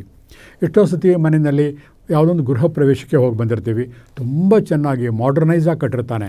ಮನೆಗೆ ಬಂದ ತಕ್ಷಣವೇ ಅಲ್ಲಿ ಚಿರೋಟಿ ಊಟ ಮಾಡಿ ಬಂದಿದ್ದರೂ ಸಹ ಮನೆಗೆ ಬಂದ ತಕ್ಷಣವೇ ಬೇಜಾರಾಗಿ ತಲೆನೋವು ಅಂತ ಮಲ್ಕೋತೀವಿ. ಕಾರಣ ನಮಗೇ ಗೊತ್ತಿಲ್ಲದ ಹಾಗೆ ನಮ್ಮ ಒಂದು ಐಶ್ವರ್ಯದ ಸ್ಥಿತಿಯನ್ನು ಆ ಒಂದು ಹೊಸ ಮನೆ ಕಟ್ಟಿರೋ ವ್ಯಕ್ತಿಗೆ ನಾವು ಹೋಲಿಕೆ ಮಾಡಿ ನಮ್ಮ ಒಂದು ವಿವೇಚನಾ ಶಕ್ತಿಯನ್ನು ಕಳೆದುಕೊಂಡು ನಾವು ನೋವು ತಿಂತಾ ಇರ್ತೀವಿ. ಅದರ ಪರಿಣಾಮವೇ ತಲೆನೋವು. ಆದರೆ ಆತ್ಮ ಸಂವಹನದ ಒಂದು ಕ್ರಿಯೆಯಿಂದ ಇದನ್ನೆಲ್ಲ ಗುಣಪಡಿಸ್ಕೋಬೋದು ಬಂಧುಗಳೇ. ಎಷ್ಟೋ ಜನಕ್ಕೆ ಇವತ್ತು ನೀವು ಅಬ್ಸರ್ವ್ ಮಾಡ್ತಿರ್ತೀರ, weight loss and weight gain ಅಂತ. ವೆಯ್ಟ್ ಲಾಸ್ ಅಂದರೆ ತೂಕ ಕಡಿಮೆ ಮಾಡ್ಕೋಬೇಕು, ಗೊತ್ತಿರುತ್ತೆ ಅವ್ರಿಗೆ. ಯಾಕಂದರೆ ಎಲ್ಲರೂ ಎಜುಕೇಟೆಡ್. ಇವಾಗ ಪ್ರತಿಯೊಂದು ಗ್ಯಾಸೆಟ್ಗಳು ನೋಡ್ತಿರ್ತೀರ, ಅಡ್ವರ್ಟೈಸ್ಮೆಂಟ್ಗಳು ನೋಡ್ತಾ ಇರ್ತೀರ, ಟಿ ವಿಗಳಲ್ಲಿ ಧಾರಾವಾಹಿಗಳಲ್ಲಿ ಎಲ್ಲನೂ ಗಮನಿಸ್ತಾ ಇರ್ತೀರ. ತೂಕ ಜಾಸ್ತಿ ಆದಾಗ ಏನೇನು ತೊಂದರೆಗಳೇ, ದೈಹಿಕವಾಗಿ, ಮಾನಸಿಕವಾಗಿ, ಆಮೇಲೆ ಲೌಕಿಕವಾಗಿ ಎಲ್ಲರೂ ಕೂಡ ನಿಮ್ಮನ್ನು ಕಾಮೆಂಟ್ ಮಾಡ್ತಾರೆ. ಹಾಗಾಗಿ ತೂಕ ಕಡಿಮೆ ಮಾಡ್ಕೋಬೇಕು. ಅದಕ್ಕೋಸ್ಕರ ಏನು ಮಾಡ್ತೀರಿ, ಎಷ್ಟೋ ಸತಿ ಹರ್ಬಲ್ ಮಿಲ್ಕ್ಗಳಂತೆ, ಔಷಧಿಗಳಂತೆ, ಆಮೇಲೆ ಎಕ್ಸಸೈಸ್, ವಿವಿಧ ಜಿಮ್ಗಳಂತೆ ಇವೆಲ್ಲ ಮಾಡ್ತಾ ಹೋಗ್ತೀರ. ಎಷ್ಟೋ ಸತಿ ಜನ ಹೇಳೋದು ಕೇಳೋದಿದೆ, ಎಲ್ಲನೂ ಮಾಡಿದೆ ಗುರುಗಳೇ, ಆದರೆ ಏನು ಮಾಡೋದು ಕೂಡ ನನ್ನ ತೂಕನೇ ಕಡಿಮೆ ಆಗ್ತಾಯಿಲ್ಲ. ಕಾರಣ ಈ ತೂಕ ಕಡಿಮೆ ಆಗುವುದು, ಜಾಸ್ತಿ ಆಗುವುದಕ್ಕೆ ಮೂಲ ಕಾರಣ ನಮ್ಮ ದೇಹದಲ್ಲಿರುವಂತಹ ಒಂದೊಂದು ಕಣಗಳು. ಒಬ್ಬ ಮನುಷ್ಯನಿಗೆ ಒಂದೇ ಬ್ರೈನ್ ಅಂತ ಹೇಳ್ತೀವಿ, ಅಲ್ಲ, ಒಂದೊಂದು ಕಣಗಳು ಕೂಡ ಒಂದು ಜೈವಿಕ ಬ್ರೈನ್ ಇದ್ದಂಗೆ, ಮೆದುಳು ಇದ್ದಂಗೆ. ಹಾಗಾಗಿ ಯಾವಾಗ ನಾವು ಈ ಆತ್ಮ ಸಂವಹನ ವಿದ್ಯೆಯಿಂದ ಅದನ್ನು ಕರಗತ ಮಾಡಿಕೊಂಡು ಆ ಒಂದೊಂದು ಕಣಗಳಿಗೂ ನಾವು ಇನ್ಸ್ಟ್ರಕ್ಷನ್ ಕೊಟ್ಟಾಗ ಏನಾಗುತ್ತೆ, ತನ್ನ ದೇಹಕ್ಕೆ ಆರೋಗ್ಯಕರವಾಗಿರುವಂತಹ ತೂಕಕ್ಕೆ ಎಷ್ಟು ಬೇಕೋ ಅಷ್ಟು ಮಾತ್ರ ಆಹಾರವನ್ನು ತಾನು ಇಟ್ಕೊಂಡು ಬಳಸಿಕೊಂಡು ಮಿಕ್ಕಿದ ತ್ಯಾಜ್ಯವನ್ನು ಹೊರಗೆ ಹಾಕುತ್ತೆ. ಇಷ್ಟು ಚೆನ್ನಾಗಿದೆ ಅಲ್ವಾ ಈ ವಿದ್ಯೆ. ಹಾಗಾಗಿ ಇನ್ನು ಮೇಲೆ ತೂಕ ಕಡಿಮೆ ಆಗಬೇಕಾಗಲಿ ಅಥವಾ ತೂಕ ಜಾಸ್ತಿ ಆಗಬೇಕಾಗಲಿ ಹೊರಗಿನ ವಸ್ತುವಿನ ಡಿಪೆಂಡೆನ್ಸಿ, ಅವಲಂಬನೆ ನಿಮಗೆ ಬೇಕಿಲ್ಲ. ಅದರ ಬದಲು ನೀವು ಮಾನಸಿಕವಾಗೇ ಏನು ಬೇಕಾದ್ರೂ ಮಾಡಬಹುದು. ಪ್ರಾರಂಭದಲ್ಲೇ ನಿಮ್ಗೆ ಹೇಳಿದೆ, ನಮ್ಮ ಮಾನಸಿಕ ಶಕ್ತಿಯ 5% ಮಾತ್ರ ಉಪಯೋಗಿಸ್ತಾ ಇದ್ದೀವಿ. ಇನ್ನು 95% ಆ ಶಕ್ತಿಯನ್ನು ನಾವು ಸದುಪಯೋಗ ಮಾಡ್ಕೋತಾ ಇಲ್ಲ. ಅದನ್ನು ಮಾಡಿಕೊಂಡಾಗ ನಿಮ್ಮ ತೂಕದಲ್ಲಿ ಹೆಚ್ಚು ಮತ್ತು ಕಡಿಮೆಯನ್ನು ನೀವೇ ಮಾಡ್ಕೋಬಹುದು. ಅಷ್ಟೇ ಅಲ್ಲ, ಧ್ಯಾನಕ್ಕೆ ಈ ಆತ್ಮ ಸಂಮೋಹನ ಹೇಗೆ ಸಹಾಯ ಮಾಡುತ್ತೆ ಅಂತ ನೋಡೋಣ. ಇವಾಗ ಧ್ಯಾನ ಮಾಡಬೇಕು ಅಂತ ಇರ್ತೀವಿ. ಸಾಮಾನ್ಯವಾಗಿ ಎಲ್ಲರೂ ಏನು ಕಂಪ್ಲೇಂಟ್ ಮಾಡ್ತಾರೆ ಅಂದರೆ, ಯಾವುದೇ ಧ್ಯಾನ ಇರ್ಬೋದು, ಅವರವರ ಗುರುಗಳು ಹೇಳ್ಕೊಟ್ಟಿರ್ಬೋದು, ಅವರು ಫಾಲೋ ಮಾಡೋಂತಹ ಒಂದು ತತ್ವಗಳಿರ್ಬೋದು, ಅದರ ಪ್ರಕಾರ ಅವ್ರು ಧ್ಯಾನ ಮಾಡಲಿ, ಅದಕ್ಕೆ ಅವರು ಸರ್ವ ಸ್ವತಂತ್ರರು, ಯಾವುದೇ ಜಾತಿ ಮತ ಭೇದಗಳಿಲ್ಲ. ಇದಕ್ಕೆ ಅವರವರಿಗೆ ಸಂಬಂಧಪಟ್ಟಂಥ ಧ್ಯಾನವನ್ನು ಅವರು ಮಾಡೋಕ್ಕೆ ಸಶಕ್ತರು. ಆದರೆ ಇವತ್ತು ಎಲ್ಲರೂ ಸಂತೋಷವಾಗಿದ್ದಾರಾ? ಇಲ್ಲ. ಅವ್ರೇನು ಹೇಳ್ತಾರೆ, ಅಯ್ಯೋ ನಾನು ಧ್ಯಾನ ಮಾಡ್ತಾಯಿದ್ದೀನಿ, ಅದು ಯಾಕೋ ಮನಸ್ಸು ಸರಿ ಹೋಗ್ತಾ ಇಲ್ಲ. ಧ್ಯಾನಕ್ಕೆ ಅಂತ ಕೂತ್ಕೋತೀನಿ, ಮುಂದೆ ಸ್ವಲ್ಪ ದಿವಸ ಮಾಡ್ತಾಯಿದ್ದೆ, ಇವತ್ತು ಮಾಡೋಕ್ಕೆ ಆಗ್ತಾಯಿಲ್ಲ. ಎಲ್ಲ ಕಲ್ತ್ಕೊಂಡಿದ್ದೀನಿ ಜ್ಞಾನ, ಆದರೆ ವಿಜ್ಞಾನವಾಗಿ ಅದನ್ನು ಕನ್ವರ್ಟ್ ಮಾಡೋಕ್ಕಾಗ್ತಾಯಿಲ್ಲ. ಇದು ಕಾಮನ್ ಕಂಪ್ಲೇಂಟ್ ಪ್ರತಿಯೊಬ್ಬ ಧ್ಯಾನಿಗಳದು, ಕೆಲವರನ್ನು ಹೊರತುಪಡಿಸಿ. ಯಾತಕ್ಕೋಸ್ಕರ ಹೀಗಾಗ್ತಾಯಿದೆ? ಕಾರಣ ಈಗ ಒಂದು ಸಿಂಪಲ್ ಟಿಪ್ಸ್ ಕೊಡ್ತೀನಿ. ಈ ಒಂದು ಆತ್ಮ ಸಂವಹನ ವಿದ್ಯೆಯನ್ನು ಕಲಿತಾಗ ಏನಾಗ್ಬಿಡುತ್ತೆ, ನೀವು ಇವತ್ತು ಧ್ಯಾನ ಬೆಳಗ್ಗೆ 6 ಗಂಟೆಯಿಂದ 7 ಗಂಟೆಗೆ ಧ್ಯಾನ ಮಾಡಬೇಕು ಅಂತಿದ್ರೆ, ಅದಕ್ಕಿಂತ ಮುಂಚೆ ಈ ಸಂವಹನ ಒಂದು ತಂತ್ರವಿದೆ. ತಂತ್ರನ ಉಪಯೋಗಿಸಿಕೊಂಡು ಅದರಲ್ಲಿ ಕಲ್ಪನೆಗಳನ್ನು ಮಾಡಿಕೊಂಡು, ಅವರು ಹೇಳಿದೆ, ಕಲ್ಪನೆ ಪ್ಲಸ್ ಧನಾತ್ಮಕ ಆಲೋಚನೆ, ಪಾಸಿಟಿವ್ ಥಿಂಕಿಂಗ್ ಎರಡನ್ನೂ ಕೂಡ ಮಾಡಿದಾಗ ಸಂವಹನ ಆಗುತ್ತೆ. ಆ ಸಂವಹನವನ್ನು ಉಪಯೋಗ ಮಾಡಿಕೊಂಡು ಆ ನಂತರ ನೀವು ಧ್ಯಾನ ಮಾಡಿದಾಗ ಆ 1 ಅವರ್ ನೀವೇನು ಧ್ಯಾನ ಮಾಡ್ತೀರಲ್ಲ, ಆರಾಮಾಗಿ ನಿದ್ದೆ ಮಾಡ್ತೀರಾ. ಬೇಕಾದ್ರೆ ನೀವು ಪ್ರಯೋಗ ಮಾಡಿ ನೋಡಿ. ಇವತ್ತೇ ಮಲ್ಕೊಂಡಾಗ ಸಾಮಾನ್ಯವಾಗಿ ಯಾವುದೋ ಒಂದು ಲೇಟಾಗಿ ಓದುವಂಥ ಅಭ್ಯಾಸ ಇರುತ್ತೆ ಕೆಲವರಿಗೆ. 11-12 ಗಂಟೆ ಆದರೂ ಓದ್ತಾ ಇರ್ತೀರ, ಅಥವಾ ನಿಮ್ಮ ದಿನಚರ್ಯೆ ಕೂಡ ಹಾಗೆ ಇರುತ್ತೆ. ಮಲ್ಕೊಳ್ಳೋಕೆ ಹೋದಾಗ ನಿದ್ದೆನೇ ಬರಲ್ಲ. 12 ಗಂಟೆ ಆಗೋಗಿದೆ, ಬೆಳಗ್ಗೆ ಬೇಗ ಏಳಬೇಕು, ಹೊರಳಾಡ್ತಾ ಇರ್ತೀರ. ಅಂಥ ಸಮಯದಲ್ಲಿ ನಿಮಗೆ ನೀವೇ ಒಂದು ಇನ್ಸ್ಟ್ರಕ್ಷನ್ ಕೊಟ್ಕೊಳ್ಳಿ. ಈಗ ನನ್ನ ಕಣ್ಣುಗಳು ಭಾರ ಆಗ್ತಾ ಇದೆ. ನನ್ನ ದೇಹದಲ್ಲಿ ಎಲ್ಲ ನರನಾಡಿಗಳಿಗೂ ಕೂಡ ಒಂದೊಂದು ಬ್ರೈನ್ ಇದೆ, ಒಂದೊಂದು ಕಣಗಳು ಕೂಡ ಒಂದು ಬ್ರೈನೇ. ಹಾಗಾಗಿ ಆ ಬ್ರೈನ್ಗಳಿಗೆ ನಾನು ಇನ್ಸ್ಟ್ರಕ್ಷನ್ ಕೊಡ್ತಾ ಇದ್ದೀನಿ, ತಕ್ಷಣಕ್ಕೆ ಡೀಪಾಗಿ ನಿದ್ದೆ ಮಾಡಲಿ, ಇನ್ನೂ ಆಳವಾಗಿ ಹೋಗಲಿ, ಮತ್ತೆ ಆಳವಾಗಲಿ ಹೋಗಲಿ. ನನ್ನ ಎಚ್ಚರ ಬೆಳಗ್ಗೆ 6 ಗಂಟೆಗೆ ಎಚ್ಚರ ಆಗಬೇಕು, ಅಲ್ಲಿವರೆಗೆ ಯಾವುದೇ ಕಾರಣಕ್ಕೂ ನನಗೆ ಎಚ್ಚರ ಆಗಬಾರ್ದು ಅಂತಂದ್ಬಿಟ್ಟು ಸತತವಾಗಿ ಯಾವುದಾದ್ರು ಒಂದು ಮಂತ್ರವೋ ತಂತ್ರವೋ ಉದಾಹರಣೆಗೆ ಶಿವ ಶಿವ ಶಿವ ಶಿವ ಶಿವ ಅಂತ ಹೇಳ್ಕೊತಾರೆ.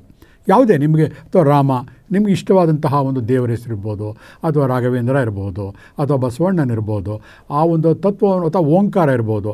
ಕಂಟಿನ್ಯೂಸ್ ಆಗಿ ಒಂದು 20 ಸತಿ ಹೇಳೋಷ್ಟರೊಳಗೆ ನಿಮ್ಗೆ ಆವಾಗಲೇ ನಿದ್ದೆ ಬಂದುಬಿಟ್ಟಿರುತ್ತೆ ಬಂಧುಗಳೇ.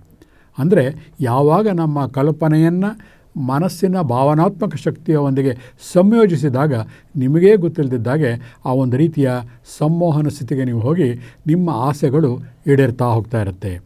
ಧ್ಯಾನ ಯಾಕೆ ಮಾಡ್ತೀವಿ? ಧ್ಯಾನ ಮಾಡ್ತಾ ಮಾಡ್ತಾ ಮನುಷ್ಯ ಕ್ಲಾರವಾಯಂಟ್ ಆಗ್ತಾನೆ. ದೂರದ ವಿಷಯಗಳಿಗೆ ಅರ್ಥ ಆಗಬೇಕು. ಯಾವುದೇ ವ್ಯಕ್ತಿಗಳು ನಮ್ಮನ್ನು ಅಪ್ರೋಚ್ ಮಾಡಿದಾಗ ಅವನ ಮನಸ್ಸಿನಲ್ಲಿ ಏನಿದೆ, ಯಾತಕ್ಕೋಸ್ಕರ ಬಂದಿದ್ದಾನೆ ಅನ್ನೋ ಮುಂಚೆನೇ ತಿಳ್ಕೊಬೋದು. ಆಮೇಲೆ ವಯಸ್ಸನ್ನು ಹಿಮ್ಮೆಟ್ಟಿಸಬಹುದು. ಎಷ್ಟೋ ಜನಕ್ಕೆ 60-70 ಆದರೂ ಕೂಡ ಕೇವಲ 40-45 ವರ್ಷದ ಥರ ಕಾಣಿಸ್ತಾರೆ, ಯಂಗಾಗಿ ಕಾಣಿಸ್ತಾರೆ. ಕಾರಣ ಅವರ ಮಾನಸಿಕ ಸ್ಥಿತಿ ಅಷ್ಟು ಶಾಂತವಾಗಿರುತ್ತೆ. ಯಾವುದೇ ವ್ಯಕ್ತಿ ಹಣೆ ಸುಕ್ಕಗಟ್ಟಿ ಒಂದು ಬೆನ್ನುಗೂನು ಬಗ್ಗಾಗಿ ತಕ್ಷಣವೇ ನಾವು ಹೇಳ್ಬೋದು ಅವನ ಮಾನಸಿಕ ಸ್ಥಿತಿ ಸರಿಯಿಲ್ಲ. ಅಂದರೆ ಜೀವನದ ತೊಳಲಾಟ ಜಂಜಾಟದಲ್ಲಿ ಬಿದ್ದು ಮಿಂದು ಅವನು ಒಣಗಿ ಹೋಗಿರ್ತಾನೆ. ಅಂತಹ ವ್ಯಕ್ತಿ ಅವನಿಗೆ 40 ವರ್ಷ ಆದರೂ ಕೂಡ 70 ವಯಸ್ಸಿನ ಥರ ಕಾಣಿಸ್ತಾ ಇರ್ತಾನೆ.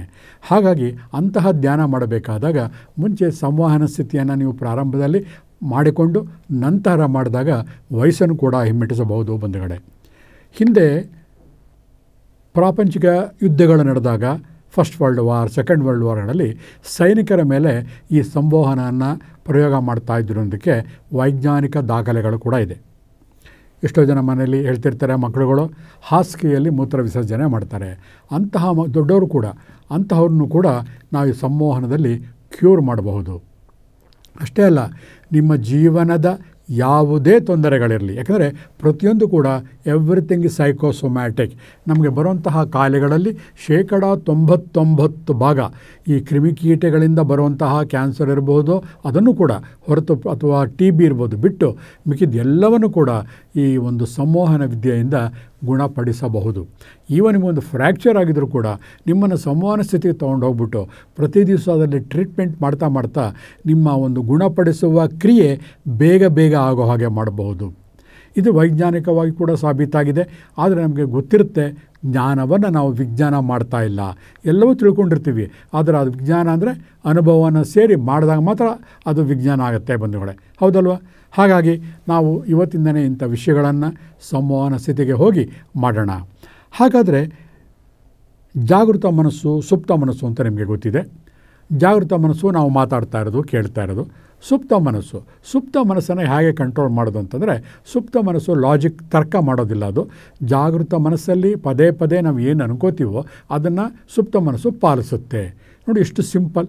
ಅದಕ್ಕೋಸ್ಕರ ನೀವೇನು ಮಾಡಬೇಕು, ನಿಮ್ಮ ಮನೆಯಲ್ಲಿ ಒಂದು ಪರಿಶುದ್ಧವಾದಂತಹ ಸ್ಥಳವನ್ನು ನೇಮಕ ಮಾಡ್ಕೊಳ್ಳಿ. ಆ ಜಾಗದಲ್ಲಿ ಕೂತ್ಕೊಂಡು ಕುರ್ಚಿ ಮೇಲಾರು ಕೂತ್ಕೊಳ್ಳಿ, ಕೆಳಗಾರು ಕೂತ್ಕೊಳ್ಳಿ. ನಿಮ್ಮ ಮನಸ್ಸಲ್ಲಿ ಕೌಂಟಿಂಗ್ ಬ್ಯಾಕ್ ಒಂದು 50ರಿಂದ 1ಕ್ಕೆ ಹಿಮ್ಮುಖವಾಗಿ ಎಣಿಸ್ತಾ ಹೋಗಿ. ಇವೆಲ್ಲ ಒಂದು ತಂತ್ರ. ಈ ರೀತಿ ಸಾವಿರಾರು ತಂತ್ರಗಳಿದೆ ಇದರಲ್ಲಿ ಒಂದನ್ನು ಮಾತ್ರ ನಾನು ನಿಮಗೆ ಹೇಳ್ಕೊಡ್ತೀನಿ. ಆ ಒಂದು 50ರಿಂದ 1 ಹೇಳ್ತಾ ಅಥವಾ ಮಲಕೊಂಡೇ ಮಾಡ್ಬೋದು. ಮಲಕೊಂಡು ಮಾಡಿದಾಗ ಎಫೆಕ್ಟ್ ಚೆನ್ನಾಗಿರುತ್ತೆ. 50ರಿಂದ 1 ಬ್ಯಾಕ್ವರ್ಡ್ ಕೌಂಟಿಂಗ್ ಮಾಡ್ತಾ ಮನಸ್ಸಿನಲ್ಲಿ ಒಂದು ಪರಿಕಲ್ಪನೆಯನ್ನು ಮಾಡ್ಕೊಳ್ಳಿ. ಸಂವಹನ ಸ್ಥಿತಿ ಅಂದರೆ ನಿದ್ರೆ ಅಲ್ಲ, ಅದೊಂದು ರೀತಿಯ ಜಾಗೃತಾವಸ್ಥೆನೇ. ನಾನು ಹೇಳ್ಕೊತಾ ಇದ್ದಾಗ ಏನಾಗುತ್ತೆ, 50ರಿಂದ 1 ಅಂತ ಹೇಳೋಷ್ಟರೊಳಗೆ ನಿಮ್ಮ ದೇಹದ ಒಂದೊಂದು ಭಾಗಗಳು ಕೂಡ ರಿಲ್ಯಾಕ್ಸ್ ಆಗ್ತಾಯಿದೆ. ನನ್ನ ಅಂಗಾಲಗಳು ರಿಲ್ಯಾಕ್ಸ್ ಆಗ್ತಾಯಿದೆ, ಮಂಡಿ ರಿಲ್ಯಾಕ್ಸ್ ಆಗ್ತಾಯಿದೆ. ಹಾಗೆ ಮೇಲಕ್ಕೆ ಬನ್ನಿ. ಹೊಕ್ಕಳು, ಸೊಂಟ, ಕತ್ತು, ಎದೆ, ಕತ್ತು, ಹಾಗೆ ನನ್ನ ಆಜ್ಞಾಚಕ್ರ, ಸಹಸ್ರಾರ, ಇಡೀ ದೇಹ ರಿಲ್ಯಾಕ್ಸ್ ಆಗಿದೆ ಅಂತ ಹೇಳ್ಕೊಂಡು ಬರೋಷ್ಟರೊಳಗೆ ಕೇವಲ ಒಂದು 10 ನಿಮಿಷದ ಒಳಗಡೆ ಕಣ್ಣು ರೆಪ್ಪೆಗಳು ಮುಚ್ಕೊಳ್ಳುತ್ತೆ, ಕಣ್ಣು ಭಾರವಾಗುತ್ತೆ, ಮನಸ್ಸು ಒಂದು ರೀತಿಯ ಅರೆ ತಿಳುವಳಿಕೆಯ ಒಂದು ಮಟ್ಟಕ್ಕೆ ಹೋಗುತ್ತೆ. ಆ ಒಂದು ಮಟ್ಟದಲ್ಲಿ ನಿಮಗೆ ಎಚ್ಚರವಾಗಿರ್ತೀರ. ಒಳಗಡೆ ಹೊರಗೆ ಆಗ್ತಿರೋ ಶಬ್ದಗಳು ಕೇಳಿಸ್ತಾ ಇರುತ್ತೆ, ಎಲ್ಲ ರೀತಿಯ ಸೌಂಡ್ಗಳನ್ನ ಗ್ರಹಿಸ್ತಾ ಇರ್ತೀರ, ಯಾರು ಕೂಗಿದ್ರೂ ಕೂಡ ಅರ್ಥ ಆಗ್ತಿರುತ್ತೆ. ಆದರೆ ಆ ಒಂದು ಸಂವಹನ ಸ್ಥಿತಿಯಲ್ಲಿ ನಿಮ್ಮ ದೇಹ, ಮನಸ್ಸು ಎಲ್ಲವೂ ಕೂಡ ವಿಶ್ರಾಂತಿ ಸ್ಥಿತಿಯಲ್ಲಿರುತ್ತೆ. ಯಾವಾಗ ನೀವು ಆ ಒಂದು ಸಂಮೋಹನ ಸ್ಥಿತಿಗೆ ಬಂದಿರ್ತೀರೋ ಆ ಸಂಮೋಹನ ಸ್ಥಿತಿಯಲ್ಲಿ ಉಗುರು ಕಡಿಯುವುದು ಅಂತಲೇ ತಗೊಳ್ಳಿ. 3 ಫ್ರೇಮ್ ಟೆಕ್ನಿಕ್, ಒಂದು 3 ಫ್ರೇಮ್ಗಳನ್ನು ಕಲ್ಪನೆ ಮಾಡ್ಕೊಳ್ಳಿ. ಮೊದಲನೆಯ ಫ್ರೇಮಲ್ಲಿ ನೀವು ಉಗುರು ಕಡಿತಿರೋ ಚಿತ್ರವನ್ನು ದೃಶ್ಯದಲ್ಲಿ ಮಾನಸಿಕವಾಗಿ ಪರಿಕಲ್ಪನೆ ಮಾಡ್ಕೊಳ್ಳಿ. ಅದನ್ನು ತಳ್ಳಿ ತಿರ್ಗಾ ಮಧ್ಯದ ಒಂದು ಇದಕ್ಕೆ ಬರ್ತೀರ. ಅಲ್ಲಿಂದ ಮೇಲಿಂದ ದೈವಿ ಶಕ್ತಿ ನಿಮಗೆ ಪುಷ್ಪವೃಷ್ಟಿಯನ್ನು ಮಾಡ್ತಾಯಿದೆ. ಇವತ್ತಿನ ನಮ್ಮ ದೇಹ ಮನಸ್ಸು ಎಲ್ಲ ಕೂಡ ನಿರ್ಮಲವಾಗ್ತಾ ಇದೆ. ತಲೆಯಿಂದ ಎಂಟರಾದಂತಹ ಒಂದು ದಿವ್ಯ ಚೈತನ್ಯ ಶಕ್ತಿ ನಿಮ್ಮ ದೇಹದೊಳಗೆ ಪ್ರವಹಿಸಿ ನಿಮ್ಮ ದೇಹದ ಟಾಕ್ಸಿನ್ಸ್ ವಿಷಯಗಳನ್ನೆಲ್ಲ ಅಂಗಾಲಿನ ಮುಖಾಂತರ ಹೊರಗಡೆ ಹಾಕ್ತಾ ಇದೆ. ತಲೆಯಿಂದ ಎಂಟರಾಗುವಾಗ ವೈಟ್ ಆಗಿ ಬಿಳುಪಾಗಿರುವಂತಹ ಎನರ್ಜಿ, ಪವಿತ್ರವಾಗಿರುವಂತಹ ಎನರ್ಜಿ ದೇಹವನ್ನು ದಾಟಿ ಅಂಗಾಲಿನ ಮುಖಾಂತರ ಹೊರಗಡೆ ಹೋದಾಗ ಟಾಕ್ಸಿನ್ ಸೇರಿ ಕಪ್ಪು ಬಣ್ಣ ಆಗಿರುತ್ತೆ. ಭೂಮಿ ತಾಯಿ ಅದನ್ನೆಲ್ಲ ಹೀರ್ಕೋತಾ ಇದ್ದಾಳೆ. ಆ ಫ್ರೇಮನ್ನು ಕೂಡ ಪಕ್ಕಕ್ಕೆ ತಳ್ಳಿ. 3ನೆಯ ಫ್ರೇಮಲ್ಲಿ ಆ ಉಗುರು ಬಾಯಿ ಹತ್ರ ಉಗುರು ಹೋದರೂ ಕೂಡ ನೀವು ಉಗುರು ಕಚ್ಚುವುದನ್ನು ಮಾಡೋದಿಲ್ಲ. ಆರಾಮಕ್ಕಿರ್ತೀರ. ನಿಮ್ಮ ಮನಸ್ಸು ಪರಿಶುದ್ಧವಾಗಿರುತ್ತೆ. ನಿಮ್ಮ ಮುಖದಲ್ಲಿ ಒಂದು ರೀತಿಯ ಹಾಸ್ಯ, ಮಂದಸ್ಮಿತ ನಗು ಕಾಣಿಸ್ತಾ ಇರುತ್ತೆ. ಉಲ್ಲಾಸಿತವಾಗಿರ್ತೀರ. ಯಾರು ಕೂಡ ನಿಮ್ಮನ್ನು ಕಾಮೆಂಟ್ ಮಾಡಲ್ಲ. ಈ ಕಲ್ಪನೆಗಳನ್ನು ಮಾಡಿಕೊಂಡು 2 ನಿಮಿಷ ಶವಾಸನದಲ್ಲಿ ದೀರ್ಘವಾಗಿ ಉಸಿರಾಡ್ತಾ ನಿಮ್ಮ ಉಸಿರನ್ನೇ ನೀವು ಜ್ಞಾಪಿಸ್ಕೊಂಡು 1 ರಿಂದ 5 ಕೌಂಟ್ ಕೊಟ್ಕೊಳ್ಳಿ. ಅಟ್ ದಿ ಕೌಂಟಿಂಗ್ ಆಫ್ 5 5 ಅಂದ ತಕ್ಷಣ 2 ಅಂಗೈಗಳನ್ನು ರಬ್ ಮಾಡಿ ಕಣ್ಣುಗಳ ಮೇಲೆ ಇಟ್ಕೊಂಡು ಬಲಮಗ್ಗಲಾಗಿ ನಿಧಾನವಾಗಿ ಎದ್ದೇಳಿ. ನೋಡಿ ಎಷ್ಟು ಸುಲಭ. ಈ ಒಂದು ವಿದ್ಯೆಯನ್ನು ಒಂದು ಉದಾಹರಣೆ ಕೊಟ್ಟಿದ್ದೀನಿ. ಪ್ರತಿಯೊಂದಕ್ಕೂ ಕೂಡ ನೀವು ಮಾಡ್ಕೋಬಹುದು. ಮಾಡ್ಕೊಂಡಾಗ ಏನಾಗುತ್ತೆ, ನೀವು ಇಷ್ಟೊತ್ತವರೆಗೂ ನಾವು ಹೇಳೋಂಥ ಎಲ್ಲ ತೊಂದರೆಗಳನ್ನು ಕೂಡ ನಿವಾರಣೆ ಮಾಡ್ಕೋಬಹುದು. ಆತ್ಮ ಸಂವಾದದಲ್ಲಿ ನಮ್ಮದೇ ವಾಯ್ಸಲ್ಲಿ ನಾವೇ ರೆಕಾರ್ಡಿಂಗ್ ಮಾಡಿಕೊಂಡು ಕೂಡ ನಮಗೆ ನಾವೇ ಸೂಚನೆಗಳೇ ಕೊಡ್ಬೋದು. ಅದಕ್ಕೆ ಸೆಲ್ಫ್ ಗೈಡೆಡ್ ಮೆಡಿಟೇಷನ್ ಅಂತ ಹೇಳ್ತೀವಿ. ಇದಕ್ಕೆ ಕೊನೆ ಮೊದಲೇ ಇಲ್ಲ. ಇದಕ್ಕೆ ಪುಸ್ತಕಗಳು ಕೂಡ ನೀವು ಓದಬೇಕಾಗಿಲ್ಲ. ಯಾಕಂದರೆ ಮನುಷ್ಯನ ಜೀವನ ಅಂತಂದರೆ ಒಂದು ಬ್ರಹ್ಮಾಂಡದಷ್ಟು. ಪ್ರತಿಯೊಬ್ಬ ವ್ಯಕ್ತಿಗಳು ಕೂಡ ಅನುಭವಗಳು ಬೇರೆ, ಪ್ರತಿಯೊಬ್ಬ ಜೀವನ ಶೈಲಿಗಳೇ ಬೇರೆ. ಹಾಗಾಗಿ ಇದಕ್ಕೆ ಯಾವುದೇ ಪುಸ್ತಕವಾಗಲಿ ಗ್ಯಾಡ್ಜೆಟ್ಗಳಾಗಲಿ ಬೇಕಿಲ್ಲ ಬಂಧುಗಳೇ. ಒಳಗಿನ ಸೂತ್ರ ಇಷ್ಟೇ. ಆಳವಾದಂಥ ಸಂಮೋಹನ ಸ್ಥಿತಿಗೆ ಹೋಗಿ ನಿಮ್ಮ ಕಲ್ಪನೆಯನ್ನು ಮಾಡ್ಕೊಳ್ಳಿ. ತೊಂದರೆ ಇದೆ, ಅದು ಗುಣ ಆಗ್ತಾ ಇದೆ, ಗುಣ ಆಯಿತು, ಅಷ್ಟೇ. ಮಾಡ್ಕೊಂಡಾಗ ಏನಾಗುತ್ತೆ, ಆರ್ಥಿಕವಾಗಿ, ಮಾನಸಿಕವಾಗಿ, ದೈಹಿಕವಾಗಿ ಎಲ್ಲ ರೀತಿಯಿಂದಲೂ ಕೂಡ ನೀವು ಗುಣಮುಖರಾಗ್ತಾ ಹೋಗ್ತಾ ಇರ್ತೀರ. ಹಾಗಾಗಿ ಆತ್ಮ ಸಂವಹನ ಅನ್ನೋದು ಒಂದು ರೀತಿಯ ದೈವಿಕ ವಿದ್ಯೆ. ಅದು ಆ ವಿದ್ಯೆಯನ್ನು ನೀವು ಬಲ್ಲವರಿಂದ ಕಲಿತು ಅಥವಾ ಹೀಲರ್ಗಳಿಂದ ಅಭ್ಯಾಸ ಮಾಡಿಕೊಂಡು ಈ ಟ್ರೀಟ್ಮೆಂಟ್ಗಳನ್ನ ತಗೊಂಡಾಗ ನಿಮ್ಮ 99% ಎಲ್ಲ ಕಾಯಿಲೆಗಳನ್ನು ಕೂಡ ನೀವು ಗುಣಪಡಿಸ್ಕೊಳ್ಬಹುದು. ಬ್ಲಡ್ ಬ್ಲೀಡಿಂಗಿಂದ ಹಿಡಿದು ಉಗುರು ಕಚ್ಚುವುದರಿಂದ ಹಿಡಿಯೋ ಪ್ರತಿಯೊಂದು ಚಟ ನಿವಾರಣೆಗೆ, ಫೋಬಿಯಾಸ್ ಎಲ್ಲವನ್ನು ಕೂಡ ಇದರಲ್ಲಿ ಗುಣ ಮಾಡ್ಕೋಬೋದು ಅಂತ ಹೇಳಿ ಇವತ್ತಿನ ಬಸವ ಟಿವಿಯ ಆರೋಗ್ಯ ಮತ್ತು ಆಧ್ಯಾತ್ಮಿಕ ಕಾರ್ಯಕ್ರಮವನ್ನು ಕೊನೆಗೊಳಿಸ್ತಾ ಇದ್ದೀನಿ. ಶರಣು ಶರಣಾರ್ಥಿ.